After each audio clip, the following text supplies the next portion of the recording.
수가 없어서 잠시만요. 제가 공유를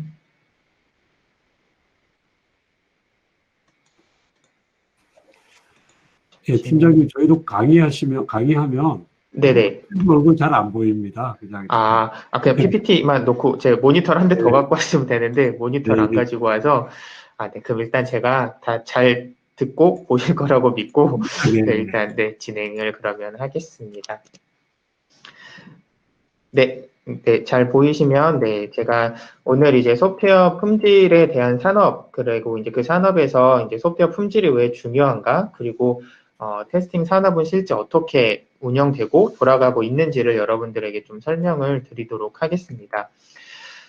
그에 앞서서 제가 이제 보통 매 학기마다 교수님들께서 배려해 주시고, 이제 저희가 테스팅 교육을 나갈 때 간단하게 어떤 개념을 먼저 여러분들한테 설명드리는지 좀 정리하고, 네, 그 다음에 일단 저희 회사에 대한 내용을 좀 소개해 드리면서, 네, 산업에 대한 이야기들을 이어가도록 하겠습니다. 자, 여러분들 소프트웨어 테스팅이라는 산업을 진행을 할 때 가장 중요하게 여겨지는 단어가 이제 크게 세 가지가 있습니다. 첫 번째는 대상이 되는 소프트웨어가 있고요. 이 소프트웨어를 테스팅을 한다라고 이야기를 합니다. 여기까지 너무 당연한 이야기죠. 근데 이 소프트웨어 테스팅을 왜 하냐라고 이야기를 했을 때에는 바로 이 세이프티, 안전 때문에 소프트웨어 검증을 해야 된다라고 이야기를 하고 있습니다.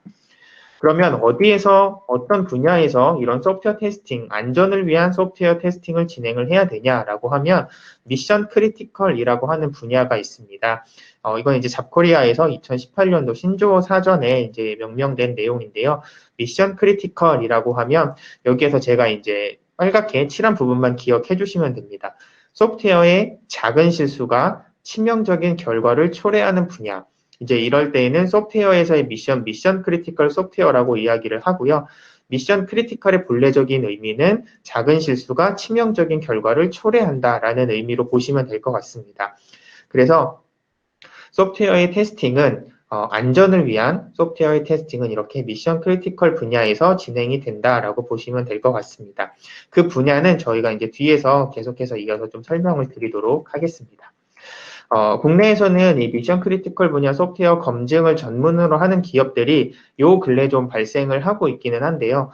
저희가 업력이 지금 한 18년 정도 되는데, 저희만큼 이쪽 분야의 전문성을 가지고 있는 국내 기업은 사실 거의 없다라고 보시면 될 것 같습니다. 미션 크리티컬 산업이 계속적으로 성장해온 배경을 좀 같이 한번 보면요. 기업용 소프트웨어가 이제 점점점 네, 진화를 하고 있고요. 이제 기업용 소프트웨어에서의 그런 오류나 이런 오류들이 경제적 손실의 규모와 직접적인 연관성이 점점 존재를 하고 있다라는 거.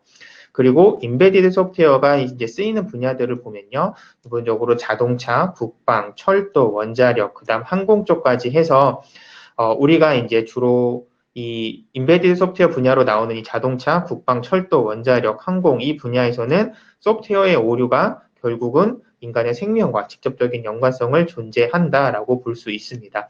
이런 데서의 오류들이 사고가 되고 그 사고가 직접적으로 우리에게 피해가 될 수 있는 그런 분야를 우리가 미션 크리티컬 분야라고 하고요. 이렇게 산업이 계속 발전해 됨에 따라 소프트웨어가 점점점 많이 쓰이게 되고 그 쓰이는 소프트웨어에 대한 안전성에 대한 수요가 점점 늘어나고 있는 상황으로 봐주시면 될 것 같습니다. 일례로 이제 사고 사례를 보면 여러분들 혹시 많이 소프트웨어 검증 테스팅 쪽에 대해서 여러분들 조금 알아보셨다면 지금 얘기 드리는 한 4가지의 사고 사례가 정말 대표적으로 나오고 있습니다. 소프트웨어 오류로 인한 사고 중에 가장 첫 번째는 이제 방사선 치료기 테라기 15에 대한 사고 내용이 있고요. 기존 모델을 개량하면서 네, 이제 개량된 그 개량이 되면서 소프트웨어적인 모드 변환이 정확하게 이루어지지 않아서 네, 환자에게 정해진 양의 방사선이 아니라 그보다 훨씬 더 높은 방사선이 노출됨에 따라서 6번 이상의 사고가 발생하게 되고 일부 사망 및 장애를 얻게 되는 그런 사고가 있었습니다. 하드웨어적인 문제가 아니라 소프트웨어적인 문제로 인해서 기기의 변경에 따른 변수 오버플로우 발생의 이상 동작들을 미리 예견하지 못하고 그 오류를 미리 찾지 못해서 안타까운 사고가 발생을 했었고요. 두 번째로는 이제 아리안 5라고 하는 우주 발사체인데요.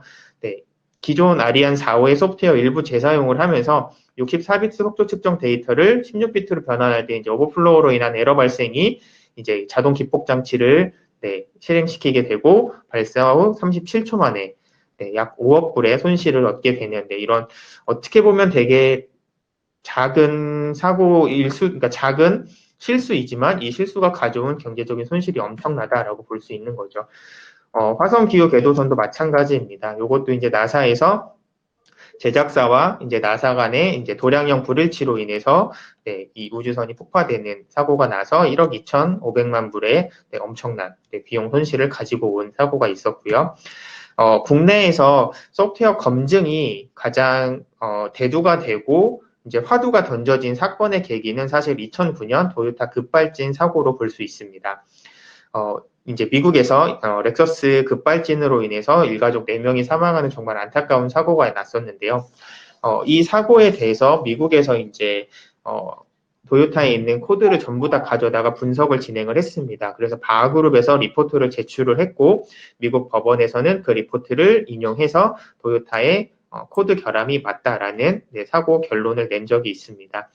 이로 인해서 일단 4명의 안타까운 생명이 사망을 하게 되는 사고가 있었고 또 하나는 이로 인해서 이제 세계적인 글로벌 기업 도요타가 주가가 폭락을 하고 기업이 망할 수도 있다라는 그런 소식이 들릴 만큼 엄청난 경제적인 손실을 입었던 경우가 있습니다. 근데 이 사고의 원인으로 보면은 이제 ETCS라고 하는 Electric Throttle Control System에서의 그런 이제 스택 오버플로우로 인해서 태스크가 죽었을 때 fail-safe 모드로 가야 되는데 그 fail-safe 모드에 대한 검증이 이루어지지 않아서 fail-safe 모드로 가지 않고 급발진으로 야기되는 그런 코드적인 오류가 있었다라는 부분입니다. 사실 앞서 얘기했던 모든 이 사고 사례들은 소프트웨어적으로 한두 번씩만 더 검증을 하고 확인을 했다라면 이런 사고는 발생을 하지 않았었겠죠. 그래서 이런 우리 생활이 점점 편리해지고 우리 생활에 점점 더 많은 소프트웨어들이 다가올수록 우리가 소프트웨어의 안전에 대해서는 더 민감하게 대응을 하고 선제적인 조치를 해야 되는 겁니다. 사실 사고가 난 이후에 대응을 해서는 이거는 이루어질 수 없는 산업이고 그렇기 때문에 저희 회사들은 어떤 소프트웨어가 개발이 되는 개발 시작부터 완료가 되는 그 완료 단계까지 출시 이전의 단계들에 있어서 그 프로세스들을 검증해 가고 있습니다. 그러면 소프트웨어 테스팅은 그럼 무엇이냐라고 말씀을 드리면 여러분들 잘 알고 계시겠지만 다시 한번 리마인드 한다는 차원에서 저희가 일하는 소프트웨어 테스팅은 어떤 오류를 고쳐내는 게 아니고요. 소프트웨어 개발 과정에 발생할 수 있는 오류를 가정하고 그 오류를 발견하는 활동입니다. 오류를 수정하는 것은 소프트웨어 테스팅의 범주에 들어가지는 않습니다. 저희는 제3자의 시각으로 개발된 소프트웨어에 대한 오류가 있음을 보고 그 오류를 여러 다각면으로 이제 국제 기능안전 표준에 따라서 오류를 발견하는 활동을 하는 그런 기업으로 보시면 될 것 같습니다. 소프트웨어 테스팅을 이야기를 할 때요, 크게 이제 내부 구조 파악 여부에 대해서 화이트박스라는 용어와 블랙박스라는 용어를 사용하게 됩니다. 지금 말씀드리는 이 용어는 저희 실무에서 여러분들이 소프트웨어 테스팅 하면 뭐 화이트박스, 블랙박스 한 번씩은 들어보셨을 거고 정적 분석, 동적 분석 한 번씩 다 들어보셨을 텐데 실제 실무에서 사용되는 개념을 조금 여러분들이 알기 쉽게 정리한 내용으로 봐주시면 될 것 같습니다. 내부 구조를 본다. 쉽게 얘기하면 코드를 보면 화이트박스고요. 코드를 안 보면 블랙박스가 되는 겁니다. 코드를 보면서 하는 검증의 테스팅의 어떤 활동들은 화이트박스 테스팅이 되는 거고요. 코드를 안 보고 하는 활동들에 대해서는 블랙박스 테스팅이다라고 보시면 될 것 같습니다. 또 하나는 실행 여부에 따라 달라집니다. 스태틱, 정적 테스트는요, 소위 이제 프로그램을 실행하지 않고서 검증을 한다라고 보시면 되는 거고요. 다이나믹, 동적 테스트의 경우에는 소프트웨어를 실행하면서 나오는 어떤 실행하면서 진행하게 되는 테스팅의 그 범주를 저희는 이제 다이나믹, 동적 테스트다라고 이야기를 합니다. 그러면 화이트박스, 블랙박스 이렇게는 구조, 내부 구조를 파악하는 여부, 코드를 보냐 안 보냐에 따라 달라진다라고 했습니다. 실행 여부에 따라서는 실제 실행을 하면서 검증하면 다이나믹, 동적 테스팅이다라고 하고요. 실행하지 않으면서 하면 스태틱, 정적 테스팅이다라고 이야기를 합니다.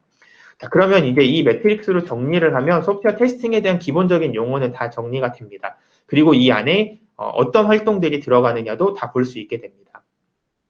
여기 보이시는 것처럼 블랙박스 테스팅에는 스태틱과 다이나믹에도 블랙박스와 화이트박스 영역이 이렇게 구분이 될 수 있습니다. 블랙박스와 화이트박스는 코드를 보느냐, 보지 않고 하느냐의 구분이라고 했습니다. 코드를 안 보면서 프로그램을 실행 안 한다. 그럴 때에는 documentation review, 문서를 검증하는 영역입니다. 무슨 문서를 검증하나요는 그 뒤에 이제 저희가 void process라는 부분을 설명드리면서 말씀드릴게요. 그 다음에 실제 코드를 보면서 프로그램을 실행하지 않는다라고 하면 이제 소스 코드 리뷰 해서 이제 순환 복잡도나 아니면 정적 분석에 대한 이야기를 할 수 있습니다. 이런 활동들이 여기 들어간다라고 보시면 되는 거고요. 블랙박스이면서 다이나믹, 코드를 안 보면서 실제 수행한다라고 했을 때에는 이제 인티그레이션 테스팅, 시스템 테스트, 기능 테스트 레벨, 이제 스페시피케이션 베이스 테스팅에서 이제 요구사항 기반의 테스팅이다라고 보시면 되는 겁니다. 그 다음에 코드를 보면서 동작을 실행하는 검증에는 스트럭처럴 테스팅, 이제 구조 기반의 테스팅이다라고 해서 여기에서는 실제 이제 이런 커버리지라는 개념이 나오는데 여러분들 여기에서 뭐 이 부분들을 다 기억을 하실 필요는 없습니다. 다만 블랙박스 테스팅과 화이트박스 테스팅을 구분짓고 스태틱과 다이나믹을 구분을 지어서 어떤 검증을, 어떤 테스트를 하는 거는 어떤 영역에 들어가는구나 정도만 구분하실 수 있다면 네, 충분히 네, 실무에서의 어떤 기본 시작은 가능하다라고 볼 수 있습니다. 자, 그러면 여기에서 보면 어떤 프로세스에 따라서 일을 하느냐는 실무에서 가장 중요합니다. 왜냐하면 이런 검증들을 할 때 그냥 해주세요라고 하는 기업은 단 하나도 없습니다. 어떤 절차가 있고요. 기준이 반드시 있습니다. 그 기준의 프로세스의 기준이 되는 거는 첫 번째로 이제 V 모델이다라고 하는 거고요. 기존의 폭포수 모형에서 시스템 검증과 테스트 작업을 강조하는 영역으로 보시면 될 것 같습니다. 그래서 이 표는 이제 ISO 161이라고 하는 기능안전 표준에서 가지고 온 건데요. 네, 여기 이제 시스템 디자인, 이제 요구사항을 정리하는 부분부터 네, 전체적인 어떤 것을 만들 것인가에 대한 그림을 그리고 요구사항 정의를 하고 아키텍처 설계를 하고 구현을 하면서 이때 이제 정적 테스팅이다라는 걸 여기서 같이 진행을 합니다. 진행을 하면서 이제 단위 테스팅, 통합 테스팅, 그 다음에 이제 뭐 요구사항 확인 해서 이제 시스템 레벨의 테스팅을 진행을 하게 된다라고 이렇게 보시면 될 것 같습니다. 그래서 개발의 영역, 좌측 V 라인은, 그러니까 V 모델의 프로세스는 개발과 우측으로 올라갈 때는 검증의 영역. 그래서 이 각 단계가 이제 이렇게 매칭이 되는 1대1 매핑이 된다라고 보시면 되는 겁니다. 그래서 검증의 영역에서는 좌측에서 개발된 어떤 산출물에 기반해서 검증을 진행한다라고 보시면 될 것 같습니다. 정리하면 소프트웨어 테스팅은 요 전체적인 내용은 가볍게 말씀드리면 소프트웨어 테스팅은 개발 과정에서 발생할 수 있는 오류를 가정하고 오류를 발견하는 활동이다. 그래서 어떻게 용어를 구분 짓느냐, 블랙박스, 화이트박스, 스태틱과 다이나믹 이렇게 구분을 짓고 각각이 어떤 활동을 하는지는 이 용어에 대한 의미만 파악하시면 코드를 보고 있네. 근데 실제 수행을 하고 있네. 라고 하면 화이트박스의 다이나믹 영역이 된다. 뭐 이런 식으로 여러분들이 구분만 지으실 수 있으면 충분히 가능한 영역입니다. 자, 그럼 이런 테스팅에 대해서 말씀을 드렸으면 이 테스팅은 그러면 도대체 어떤 기준에 의해서 하는가가 중요한 이슈가 됩니다. 왜냐하면 어떤 기능 안전에 대한 어떤 활동을 할 때에는 반드시 기준이 필요합니다. 그래서 이제 기능 안전이다라는 게 분명히 존재를 하는데요. 기능 안전은 뭐 이 밑에 줄에 나와 있는 빨간색을 여러분들 한번 보시면 기능 안전은 시스템이나 장비의 총체적인 일환으로 하드웨어 고장, 소프트웨어 오류, 운영자 오류, 그리고 환경적인 영향 등의 안전 관리를 뜻한다라고 이야기를 하고 있습니다.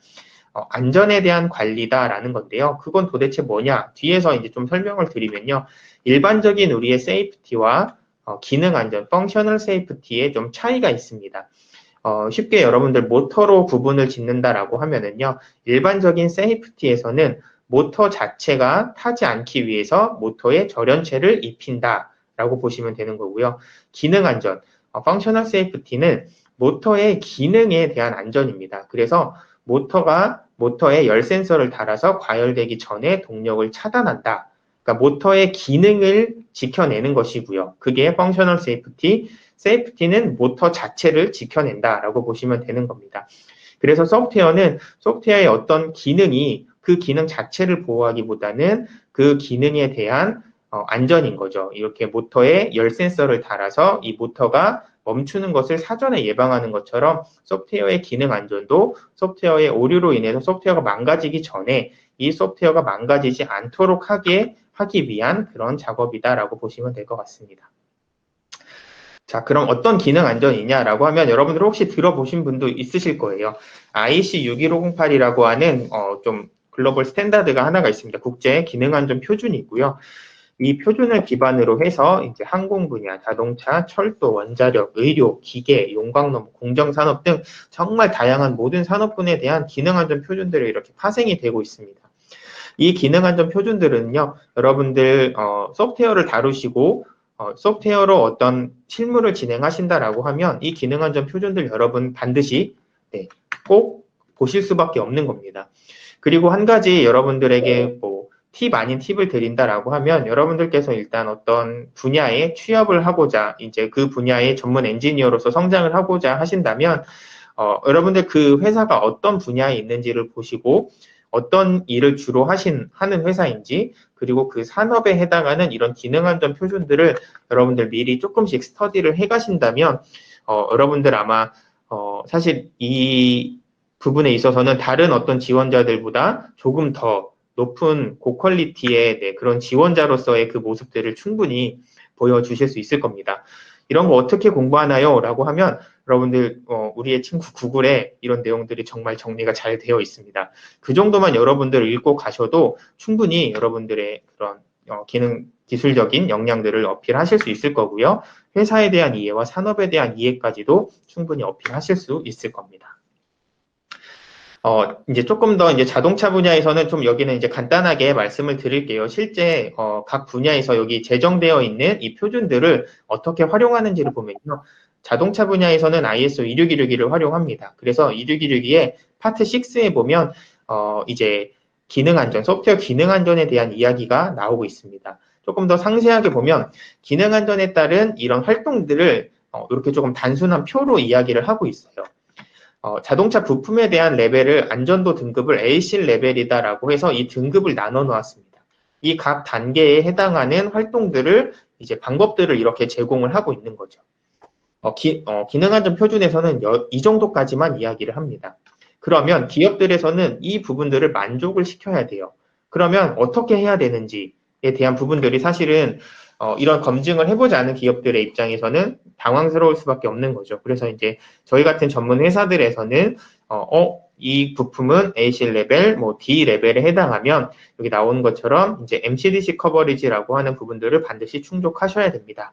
그럼 MCDC 커버리지를 충족하기 위한 방법으로는 이제 저희 회사에서 개발한 동적 검증 자동화 툴인 컨트롤러 테스터를 활용해서 이 툴에 대한 MCDC 커버리지 100%를 만족하고 그 리포트를 제출하시면 됩니다. 라는 이런 식의 이제 컨설팅과 실무적인 부분들, 툴을 제공하고 기술 서비스까지 저희가 같이 제공을 하고 있습니다. 자동차 분야 외에 이제 철도 분야에서는 IEC 6279라고 하는 표준에 기반해서 앞에서 말씀드렸던 이 V 프로세스에 따른 어떤 활동과 활동에 대한 산출물들, 이 산출물들에 대한 부분들을 인증할 수 있게끔 도와드리는 업무들을 하고 있고요. 철도 분야에서는 이 6279의 이 프로세스에 따라서 모든 업무들이 진행이 되고 있습니다. 원자력 분야는 IEC 60880이다라고 하는 60880의 이 기능안전 표준에 따라서 진행이 되고 있는 거고요. 이렇게 똑같이 여기도 V사이클이죠. 그래서 보통의 이 대부분의 표준들은 아까 말씀드린 것처럼 61508을 기반으로 해서 만들어졌고 소프트웨어 공학을 기반으로 만들어졌기 때문에 산업에 대한 특성이 조금씩 반영은 되지만 굵직한 큰 틀은 이렇게 좀 유사하게 진행이 되고 있습니다. 네, 원자력 분야에서는 이것뿐만 아니라 IEEE 1012라고 하는 국제 표준에 적용을 받아서 문서적인 활동들도 이렇게 잘 진행이 될 수 있도록 하고 있습니다. 여기도 마찬가지로 C레벨을 나눠서 이 레벨별로 어떤 활동들에 대한 산출물이 필요한가 이렇게 정의가 되고 있다라는 겁니다. 항공 분야는 가장 높은 수준의 신뢰성을 요구를 하고 있고요. 항공 분야는 DO178C라고 하는 표준, 국내에서는 또 이제 그 방사청에서 진행하는 부분들은 방사청 무기체계 지침에 따르기도 하고 기본적으로는 국제 표준으로는 DO178C가 있습니다. 국내에서도 아직 이제 항공기에 대한 제작이 활발하거나 뚜렷하게 있지는 않지만 그래도 국방 쪽에서 이제 국방 국사나 KF-X 사업이나 이제 이런 부분들을 진행하면서 실제 개발을 하고 있고요.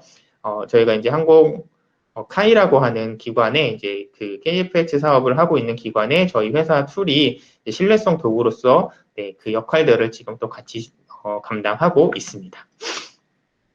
또 하나 이제 국방 분야도 보면요. 국방은 사실 이제 앞서 나왔던 모든 분야의 이 지침들을 다 혼합을 했습니다. 다 뭉쳐서 이 무기체계 소프트웨어 신뢰성 시험이다라고 하는 하나의 지침을 만들었고요. 이 지침에 따라서 이 뒤에 보이시는 이 프로세스에 진행이 되는 거고 이런 문서적인 부분들 그 다음에 이런 활동들을 하는데 이거 하나하나 내용 보시면요. 결국은 V 프로세스를 일자로 그냥 펴 놓은 겁니다.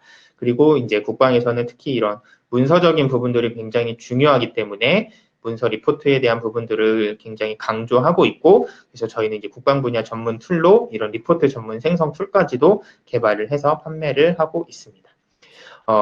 이렇게 여러분들 지금 잠깐 산업에 대해서 말씀을 드렸지만 국내에서 소프트웨어 개발이 계속적으로 이루어지고 있습니다.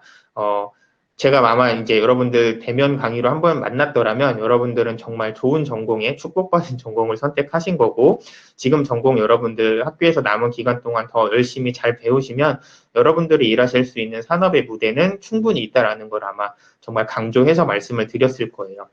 국내 소프트웨어 개발이 이 각 도메인별로 굉장히 확대가 되고 있습니다.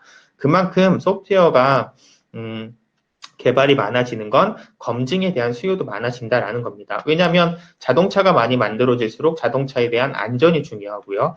국방 무기를 국산화할수록 그 무기에 대한 안전성이 더 중요해지고 있기 때문입니다.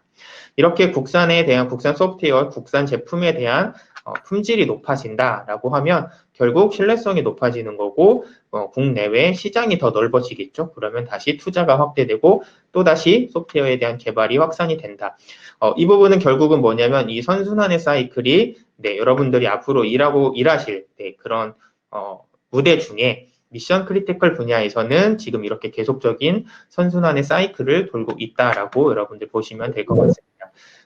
이 선순환의 과정 중에 슈어소프트는 이 소프트웨어 검증 쪽에서 네, 이 역할을 사실은 이쪽 산업을 저희는 이제 리드하고 있다라고 생각을 합니다. 저희가 국내에서는 저희를 이제 능가할 수 있는 기술력을 가진 기업이 없다라고 보고 우리가 이 시장을 개척하고 계속해서 이끌어가자라는 마음으로 네, 열심히 업무를 진행하고 있습니다. 자, 그러면 저희 회사는 도대체 어떤 회사냐? 네, 이 부분을 좀 간략하게 설명을 좀 드리도록 하겠습니다. 저희는 이제 소프트웨어로 안전한 세상을 꿈꾼다. 소프트웨어 for safe world라는 저희 미션을 가지고 업무를 진행합니다. 그래서 저희는 국내 최초의 소프트웨어 테스팅 산업의 시작을 알린 기업이기도 하고요. 국내뿐만 아니라 글로벌, 이제 세계 시장을 향해 나가겠다라는 다짐을 가지고 계속 업무를 진행하고 있습니다. 앞서 말씀드렸던 미션 크리티컬 소프트웨어에 대한 분야에서 미션 크리티컬 소프트웨어 설명드렸죠? 작은 실수가 치명적인 결과를 초래한다. 이 분야에 저희는 시작과 끝을 책임지는 엔드-투-엔드 파트너로서 업무를 진행합니다. 저희는 2002년부터 이제 창업을 했고요. 저희 이제 배현석 대표님께서 카이스트 전산학 박사 과정 중에 박사 과정에 이제 진행하셨던 논문의 아이템을 사업화를 진행하신 거고, 네, 이때부터 시작을 해서 이제 저희가 국내 소프트웨어 분야 콜라스 최초로 소프트웨어 분야 콜라스 국제공인 시험 기관으로 인증을 받았고요. 지금은 저희뿐만 아니라 다른 기관들도 많이 있지만 소프트웨어 분야에서는 네, 슈어소프트가 처음 받았다는 거. 그리고 이제 K 브레인파워라고 해서 두뇌 역량 우수 전문 기업으로 저희가 선정이 되어서 계속 지속이 되고 있고요. 이렇게 국내 시장을 계속 진행하면서 저희가 기술력과 인력들을 계속 확보하면서 15년에는 이제 미국의 브이큐브드라고 하는 네, 미국 법인을 설립해서 미국 시장을 지금 진출해 있고 17년에는 중국 청도에 법인을 설립해서 중국 소프트웨어 검증 시장에도 진출을 하고 있습니다. 또 이제 작년에는 이제 저희가 또 이제 데이터 쪽, 빅데이터 관련된 쪽으로 해서 데이터랩 자회사를 하나 설립을 해서 현재 이제 대전 한전에서 이제 벤처기업으로 같이 이제 독거노인을 돕기 위한 어떤 한 프로젝트를 같이 진행을 하고 있고요. 또 이제 저희가 계속적으로 성장을 하고 있다라는 거는 22년도 이제 내후년이 되겠죠. 내후년에 판교 제이테크노밸리에 이제 저희 단독 사옥이 네, 지금 건축 중에 있다라는 겁니다. 단일 소프트웨어 기업으로서 지금 저희가 꾸준히 계속 성장을 하고 있다라는 것을 좀 설명을 드리고 싶고요. 회사의 자랑일 수도 있기는 하지만 이거는 곧 소프트웨어 검증 산업에 대한 확대가 계속적으로 이루어지고 있다라고 여러분들에게 설명을 꼭 드리고 싶습니다. 회사가 잘나서가 아니고요. 저희 회사가 일하고 있는 필드에서 이런 소프트웨어 기능 안전, 소프트웨어 안전에 대한 수요가 끊임없이 늘어나고 있다라고 여러분들 봐주시면 더 좋을 것 같습니다. 그래서 이런 많은 인증과 수상도 네, 진행이 되고 있고요. 회사의 이제 좀 재무적인 설명을 드리면 저희 이제 연평균 성장률이 37%, 여기 숫자로 나오는 게 저희가 15년도에 매출 78억, 그 다음에 19년도 작년 기준으로는 271억을 하면서 매출이 꺾인 적이 한 번도 없습니다. 그리고 지금 저희가 R&D 전문 인력으로 올해 초에 218명 정도고 올해 초에 저희 회사 전체 인원이 한 230명 정도 됐었습니다. 그 인원들 중에 지금 현재는 한 250명 정도가 될 예정이고요.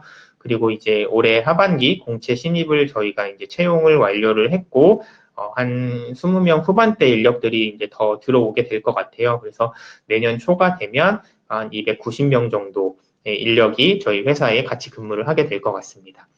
그래서 저희 회사는 검증 자동화 솔루션을 총 11개에 대한 브랜드를 가지고 있고요. 11개의 제품을 출시를 해서 현재 시장에 판매를 하고 있습니다. 그래서 올해는 특별히 이제 자율주행 분야 신규 솔루션 2종이 출시가 돼서 네, 자율주행 분야의 검증을 저희가 진행을 하고 있고요. 저희가 또 매해 검증 전문 서비스를 한 170건 정도, 170개 이상의 프로젝트를 저희가 수행을 하고 있습니다. 그래서 저희는 크게 개발의 영역, 자동화 솔루션을 개발하고 그 솔루션 기반으로 직접 나가서 검증을 수행하는 큰 두 가지의 비즈니스 축을 가지고 있다라고 보시면 될 것 같습니다. 이게 실제 국내 검증 시장에서 필요로 하는 기술이기도 합니다. 자동화 도구에 대한 수요가 있고요. 전문 인력 검증 서비스에 대한 이 시장의 수요가 이렇게 있다라고 보시면 될 것 같습니다. 그래서 저희는 이제 서울에 본사가 있고 대전과 남양에 지사가 있고 미국과 청도, 중국 청도에 이렇게 해외 법인들이 나가 있다라는 거고요. 저희는 이제 어떤 일을 하느냐라고 하면 기존의 미션 크리티컬은 자동차, 국방항공, 에너지, 조선철도, 의료 분야였습니다. 4차 산업혁명에 따라서 저희가 이제 전기차 자율주행, 인공지능, 차세대 모빌리티, 로보틱스 분야까지 저희가 이제 계속적으로 기술의 영역을 확대하고 있습니다. 잘 보시면 여러분들 이 기존의 분야에서 쓰이던 소프트웨어들, 그리고 새로 4차 산업혁명으로 우리가 뭔가 새로운 기술들이 발견되고 새로운 기술들이 개발될 때마다 중요한 건 사실 소프트웨어입니다. 하드웨어적인 어떤 부분보다 사실은 소프트웨어적으로 이것들을 어떻게 구현하느냐, 그 부분도 굉장히 중요합니다. 그래서 개발의 수요도 시장에서는 굉장히 많습니다. 특히 여러분들이 조금 익숙진 않으실 수도 있지만 인베디드 쪽에 관련된 개발 수요도요. 사실 저희가 그 분야에서 일을 하기 때문에 그럴 수도 있지만 그쪽 개발 수요가 굉장히 많이 필요로 합니다. 개발 수요가 굉장히 많은 편이기도 하고요. 또 그런 개발들이 늘어남에 따라 저희와 같이 할 수 있는 검증에 대한 수요도 굉장히 늘어나고 있는 상황입니다. 저희는 앞서 말씀드린 것처럼 이제 이런 산업의 영역, 왼쪽에 보이시는 주황색이 저희의 산업의 영역이고요.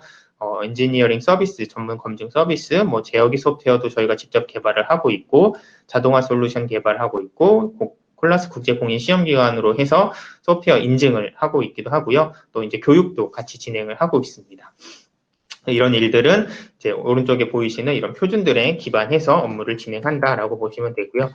저희가 어떤 툴들을 가지고 있느냐는 간단하게 이렇게 보여드리겠습니다. 저희가 이제 이렇게 흘러온 개발의 순서대로 여러분들이 좀 보시면 될 것 같고요. 소스코드 검증 솔루션부터 해서 품질 측정, 그 다음에 이제 모델 기반의 개발 검증, 소프트웨어 안전성, 그 다음 뭐 인터페이스 관련해서 이렇게 저희가 한 총 11종의 도구들을 개발해서 현재 판매를 하고 있고, 만약에 이제 코로나 사태가 아니었다면 여러분들과 함께 아마 이제 소스코드 검증 솔루션에 대해서 같이 실습도 해보고 여러분들이 실제 이 툴을 달아보면서 아, 이렇게 검증을 하는구나에 대한 기본을 같이 나눴을 텐데, 네, 온라인으로는 이런 부분들이 아직 좀 저희도 기술적으로 준비가 안 돼서 같이 이렇게 할 수 없는 게 조금 많이 아쉽기는 합니다.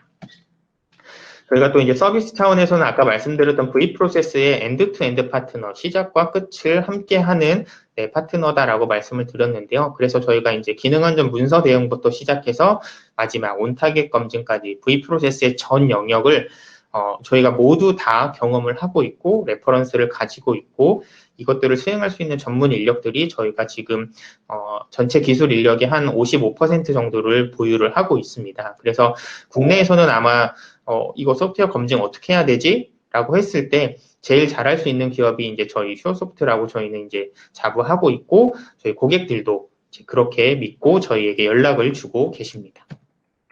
콜라스는 이제 시험 인증과 관련된 거고요. 이제 뭐 정부 R&D 사업이나 아니면 이제 국제 공인 시험이 필요한 경우에 저희가 이제 그 시험과 인증을 대행할 수 있는 기관이기도 하고, 네, 전문 실무 교육을 저희가 만들어서 네, 실무자들 교육도 하고 있고, 지금처럼 이제 저희가 국내 한 10개 대학과 지금 산학협력 MOU를 맺고, 저희 테스팅 자동화 솔루션을 제공해드리고, 네, 이제 교육도 같이 진행해드리면서 여러분들에게 이런 검증 산업에 대해서 소개를 드리기도 합니다. 그리고 이제 또 기업 교육에 대한 것들은 이제 별도로 교육 수요에 맞춰서 제공을 하고 있고요. 그래서 저희가 이제 뭐 파트너로는 뭐 네, 다양한 고객들을 확보를 하고 있고 대부분의 고객들은 각 도메인에서 굉장히 좀 중견 이상의 큰 규모를 가지고 있는 고객사들을 네, 보유를 하고 있습니다. 그리고 저희가 이제 대외적으로 올해부터 좀 활동을 할 때 이제 저희 회사에 대한 검색을 한 번씩 해보시면 저희가 이제 해외 진출로의 도전을 계속하고 있고 그다음에 이런 검증 솔루션 네, 기존의 검증 솔루션 외에 새로운 산업으로 계속적으로 도전하고 있다라는 부분들을 네, 이렇게 저희가 네, 홍보를 많이 하고 있습니다. 홍보를 하는 이유들은 사실 여러분들 오늘 이런 기회가 아니었다면 아마 이런 검증 산업이 있다는 것도 잘 모르셨을 거고 슈어소프트라는 회사가 있는지도 잘 모르셨을 거예요. 저희는 아직 그렇게 높은 네임밸류를 가지고 있지는 않지만 기술적으로는 국내에서 최고라고 하는 자부심을 가지고 일을 하고 있습니다. 그리고 저희 이제 미국 법인도 이제 네, 이렇게 네, 인베디드 에어로스페이스라고 하는 요 분야에 있어서 인베디드 어드바이저 탑 10에 네, 기업에 등재가 되기도 했었고요. 중국에서도 계속적으로 이제 뭐 큐브 아일랜드나 이런 교육적인 부분들 또 다른 기업들과 MOU를 통해서 중국 해외 시장도 계속 개척을 하고 있습니다. 네, 뭐 여기까지 하면 이제 저희 회사에 대한 전반적인 설명과 그 앞서서 이제 테스팅에 대한 기본적인 이야기들 여러분들한테 쭉 드렸는데요. 요거를 말씀드리면서 일단 요거는 이제 저희가 공채 8기 때 제가 홍보하는 내용으로 좀 만들었던 건데 회사 문화에 대해서도 좀 설명을 드리겠습니다. 네, 간단하게 저희가 소개를 드리면 계속 성장하고 있다라는 거, 그리고 이제 기업 가치를 이제 외부 언론들을 통해서도 인정을 받고 있다라는 겁니다. 사실 올해 코로나로 많이 힘든 시기임에도 불구하고 저희 회사는 올해도 계속적인 성장을 이뤄냈고요. 좋은 성과를 달성을 하고 있습니다. 저희는 이제 시차 출근제를 가지고 있고요. 7시부터 10시까지 30분 간격으로 본인이 선택할 수 있게끔 되어 있습니다. 그래서 여러분들이 만약에 동계 인턴십에 지원을 하신다고 해도 네, 인턴들도 동일하게 이렇게 시차 출근제를 네, 경험하실 수 있게 됩니다. 그리고 이제 저희가 매일 아침에 조식을 제공을 하고 있고 한 두세 가지를 저희가 이제 저희 컨퍼런스홀에 준비를 하면 먹고 싶은 거 골라서 한 가지씩 먹으면 되기도 합니다. 이제 요건 이제 저희 직원들한테 이제 입사했을 때 회사의 어떤 부분들을 가장 많이 봤냐라고 했으면 이제 끊임없는 성장과 성장만 하면서 불안한 성장이 아니라 굉장히 안정적인 성장을 이뤄내고 있는 회사다라는 이미지인 거고요. 저희 이제 그만큼 매출이 계속 성장하고 인력들도 꾸준히 증가하고 있습니다. 그래서 이제 이런 부분들이 이 산업에 대한 굉장히 시장성도 보여줌에도 불구하고 보여드리면서 그 산업에서 슈어소프트가 굉장히 잘 크고 있다라는 것들을 네, 말씀드릴 수 있습니다. 또 하나는 뭐 사실 이제 이런 부분들 여러분들 혹시 궁금하신 내용들이 있으면 카카오톡 채용에 대해서 이제 요 플러스 친구를 등록하시고 네, 여기 뭐 물어봐 주시면 저희가 네, 언제든지 답변을 드릴 거고요. 요 뒤에는 이제 공채에 대한 내용이고 지금 이제 아마 교수님께서 게시판에 올려주신 그 동계 인턴십 관련된 사이트를 보시면 거기에서 이제 저희 동계 인턴십을 현재 모집을 하고 있고 여러분들께서 이런 검증 산업 혹은 이런 검증 도구를 개발하는 일에 나 한번 해보고 싶다라는 마음이 드시면 네, 언제든지 연락 주시고 네, 지원하셔서 네, 같이 한번 실습을 좀 해보시는 기회를 여러분들도 얻어 가시면 좋을 것 같습니다. 네, 일단 제가 준비한 내용은 여기까지인 거고요. 네, 바쁘신 중에도 네, 이렇게 기회와 시간을 내주신 교수님께 감사 말씀드리고 네, 잘 들어주신 학생 여러분들께도 네, 감사의 말씀 드리겠습니다. 네, 감사합니다. 아주 친절하게 검증산업, 그다음에 또 회사 또 소개까지. 제일 끌리는 것 중에 하나가 조식을 주는 거, 아침 주는 게 되게 끌리네요. 그것도 여러 가지 메뉴 중에서 자기가 골라 먹을 수 있게 이렇게 해주는 것 아주 좋았습니다. 자, 이제 우리 학생들 중에서 회사에 뭐 입사하거나 그다음에 또 인턴십이나 궁금한 거 있으면 자유롭게 여러분들 한번 질문해 주시면 좋을 것 같습니다.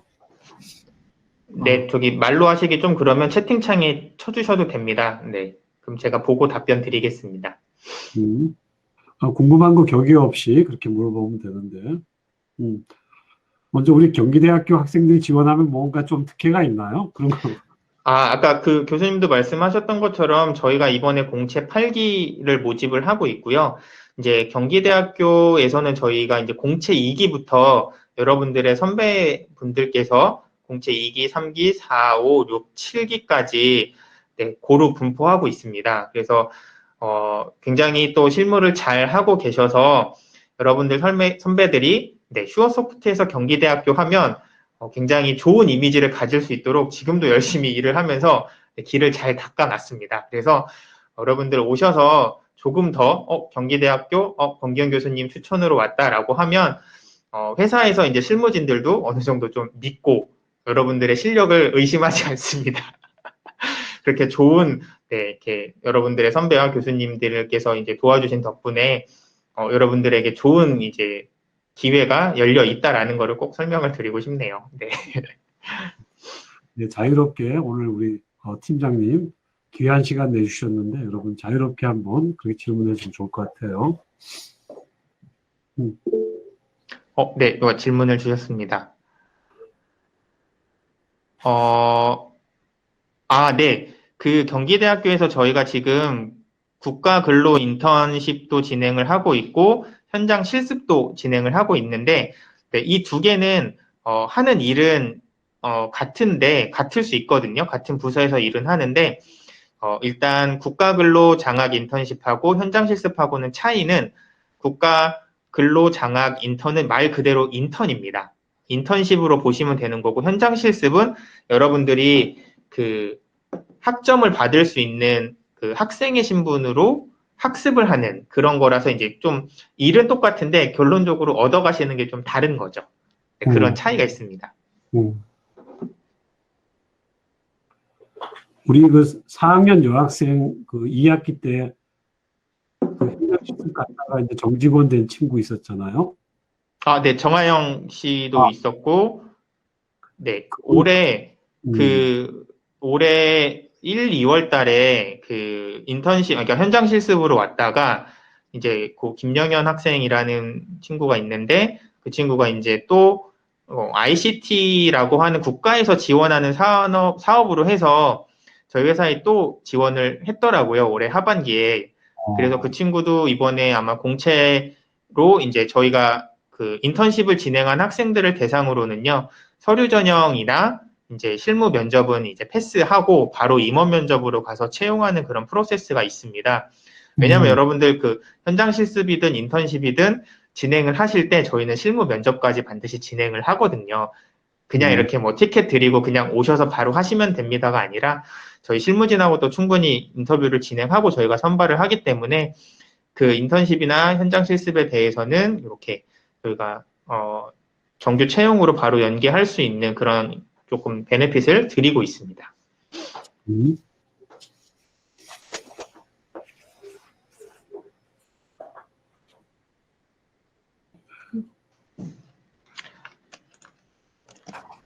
또 다른 질문 편하게 이렇게 뭐 마이크를 사용해도 되고 아니면 채팅으로 해도 되고 월급은 얼마 주나요? 그거는 제가 이제 오시면 말씀드리겠습니다. 그런 거에서 관심들이 많더라고요, 우리 학생들이.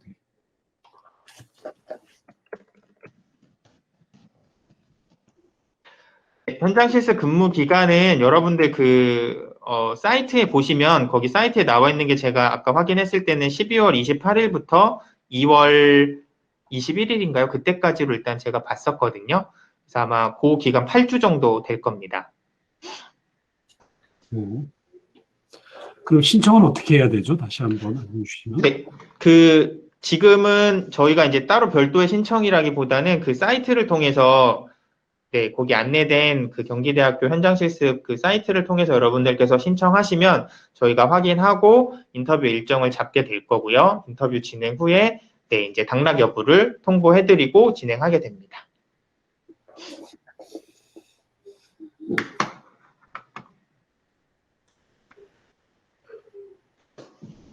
네, 그리고 제가 채팅창에 지금 제 메일 주소 하나 네, 올려놨습니다. 여러분들 그냥 여기서 차마 말씀 못 하셨는데 혹시 궁금하시고 이거는 꼭 물어보고 싶다라고 하시는 거 있으시면 저한테 메일 주시면 네, 경기대에서 오늘 이거 이제 같이 좀 얘기 듣고 궁금한 게 생겼다라고 해주시면 네, 제가 최대한 드릴 수 있는 정보들은 잘 드릴 수 있도록 하겠습니다.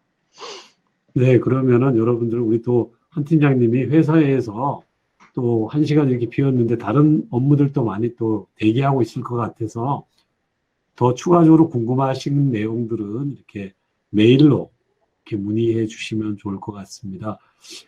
아, 코로나가 없었으면 학교에 오셔갖고 한 3주 정도 그 상용 도구를 가지고 이 테스팅하는 수업을 이렇게 했었을 텐데 올해는 정말 아쉽게 되었네요. 그래도 이렇게 온라인으로 좋은 강의 해주셔서 감사합니다. 혹시 이거 질문 안 하면 나 오늘 굉장히 저녁에 후회할 것 같다. 마지막 질문 하나 있으면 받고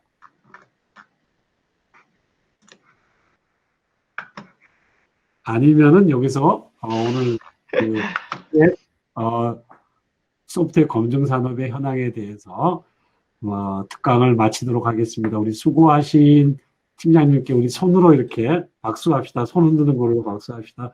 수고 많으셨습니다. 네, 고생하셨습니다. 감사합니다. 팀장님 나가셔도 되겠습니다. 다시 연락할게요. 네, 감사합니다. 잠깐만 참석한 친구들은 잠깐만 그래서 여러분들 여기 지금 4학년들도 있을 것 같은데 혹시 공채나 이런 쪽에 내가 이렇게 궁금한 사항 있으면 언제든지 교수님께 연락을 해. 그래갖고 내가 또 이렇게 추천하도록 할게. 그래갖고 회사는 지금 강남의 삼성동에 있거든. 삼성동에 있고 또 우리 졸업생들도 가서 굉장히 실력을 인정받고 그래서 경기대학교 졸업생이다 그러면 또 굉장히 호의적이기 때문에 그리고 이제 아까 얘기했더라고 뭐 2년 후에는 여기 판교로 사옥을 지어서 그렇게 또 옮긴다고 하니까는 우리 학교 기준으로 볼 때 이렇게 거리는 굉장히 좋은 그런 위치에 있는 것 같아요. 이렇게 하고 혹시라도 방학 인턴 그다음에 또 공채 취업이나 이런 거 있으면 직접 연락하든지 아니면 교수님께 연락하든지 그렇게 하면 좋을 것 같다. 오늘 바쁜데도 우리 온라인 멘토링 또 SE 트랙이 첫 번째 시간인데 이렇게 참석해줘서 다들 고마웠어. 여기서 특강을 마치도록 할게. 나가도 되겠어요.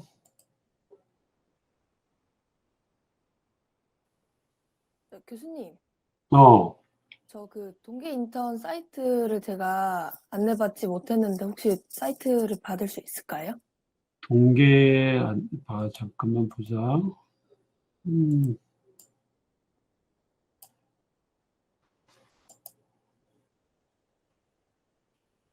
잠깐만. 사이트를 내가, 쏘리. 음,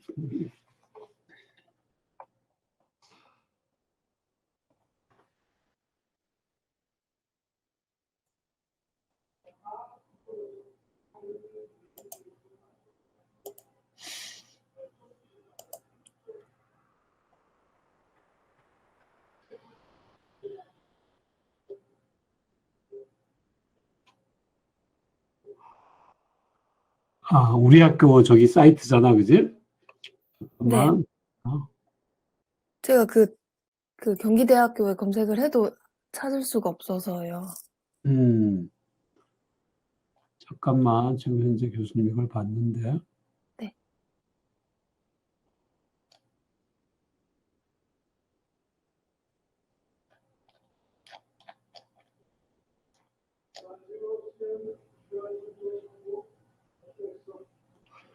어,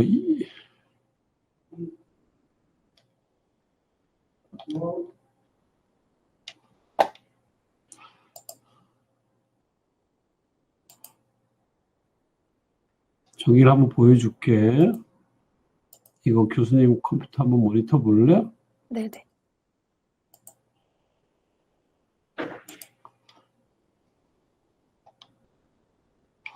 이거 보이니? 우리 그 현장 실습 신청서. 네, 보입니다. 이게 온 건데, 그래서 12월 28일부터 2월 6일, 2월 26일까지, 그지? 네.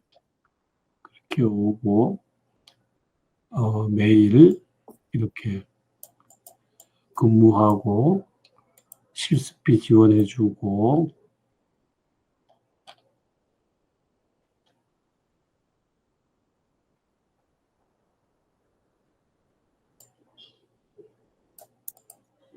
그러면 네.